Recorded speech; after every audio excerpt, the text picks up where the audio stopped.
Hi everyone, my name is Todd Gonzalez. I work for Lowell Observatory, and we have an amazing project for you. This project is called a science challenge. And the idea is every week we're going to give you a science challenge to work on. And that challenge is basically a problem. And you'll work on it and then show us what solution you came up with. And so then we'll have educators, myself, scientists, will comment on your pictures and let you know what we think of your wonderful work. So we're pretty excited about this because this is a way for us to engage with you. And so let's get started introducing our first project. Our first project is called Roving on Pluto. Pluto is so very near and dear to our heart here at Lowell Observatory because we discovered Pluto in 1930. Clyde Tombaugh discovered Pluto in 1930. And so we love Pluto. And in 2015, we sent the New Horizons spacecraft past Pluto, and it took the very first pictures of Pluto. We were very excited to see what Pluto looked like, and we've learned a lot from those pictures. But there's so much more that we can learn. And so scientists are kind of hoping that we can have another mission to maybe even land on Pluto or orbit Pluto later on in the future. And so it makes sense that our first challenge for you, our first problem to present to you is, how would you design a rover for Pluto? Now remember, Pluto's very far away. It took 9 years for New Horizons to get out to Pluto.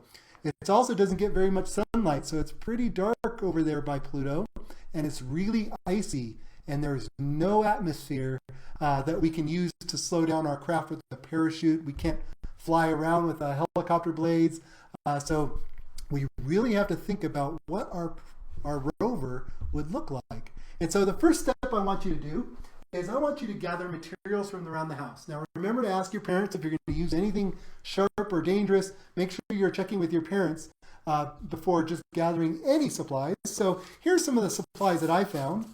I found this flexible aluminum duct lying around the garage here.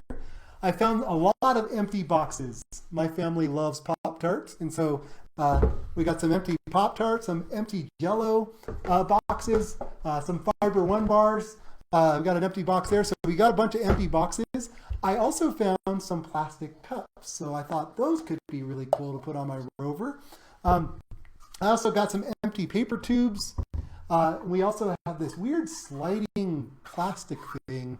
I'm not sure what I'm going to use it for, but it seemed pretty interesting, so maybe my rover could use that. I had some leftover plastic gears from my 3D printer, so I might actually use those as wheels. And then, of course, I found some string. I thought the string could also be helpful. So once you have all of the materials you think you'll need, what I'm going to do is the next step. I've gathered my materials. Now I'm going to draw a plan. And to draw a plan, I'm really going to need a notebook. And so luckily, I have my favorite notebook here, my NASA notebook. I've got lots of really cool things I've written down over the years.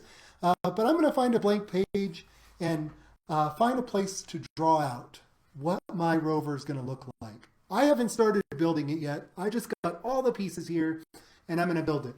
This is called making a model. And so scientists and engineers love to have a plan before they start building. And that's just so that we can see what the final product looks like before we start building. There might be something that we decide to change before we start building. If you don't have a notebook, you can fold some paper like I did here. I took some normal blank paper and I folded it in half, and I could make this my notebook. So your notebook could really be anything. So I've got my plan. Let's say I drew up what my rover is going to look like, because during the planning process, I had to figure out, do I want a small rover? Do I want one that's real small with wheels? But then I thought, well, Pluto's a big place and it's got big, chunks of ice. So maybe a small rover couldn't navigate the ice very well. So maybe I'd want something a little bit bigger. And so my model of my rover will be a little bit bigger. So my plan really answers a lot of questions for me. So once I have my plan, I'm going to go ahead and begin building my rover. And so let's say I decided to really go with the big rover idea. And so there we are. We've got my big box there. Maybe this is the top. Maybe that's some power source. And then maybe I've got some type of instrument there, and some wheels on the side. And so I've got my idea. It looks just like my plan, and so I'm going to go ahead and start gluing and taping my rover together. And so now my rover is built, but there's still one more step. And that step is building an instrument. See, an instrument helps us answer a question we want to know about Pluto. And so maybe my question about Pluto is, hey, what kind of ices are on the ground or on the surface of Pluto? Because it's not just water ice. You know, the air I'm breathing on Pluto, it's so cold, the air I'm breathing would turn to ice too. So maybe I want some long nose instrument. Maybe this instrument brings in ices, and it can tell what type of ice it is. So maybe it's like an elephant trunk. Maybe I'll name it the elephant trunk instrument or sensor. And so maybe that'll help me decide what the ices are made out of on Pluto. You might have a different question about Pluto. Maybe you'll wonder about, well, how did the mountains form? Or are there earthquakes on Pluto? So you'll have lots of ideas and lots of questions about what your rover is going to find out on Pluto. So once I've attached everything and my rover is completed, now comes the fun part. You're going to share it with us. We want to see them. And we have scientists, we have educators who want to see your finished product. And I would love to comment on them. So please, you can send pictures to sciencechallenge@lowell.edu, or you can just send a picture to the bottom of the thread here of this video. So if it's on Facebook, comment in the thread section and post your picture. We would love to see these. This is our first challenge, Roving on Mars. And so I will post a schedule up so you can see that on our thread. We are excited to see what you can come up with. I just want to say to all the young students out there, I am so very proud of you. It's tough being away from family and friends right now.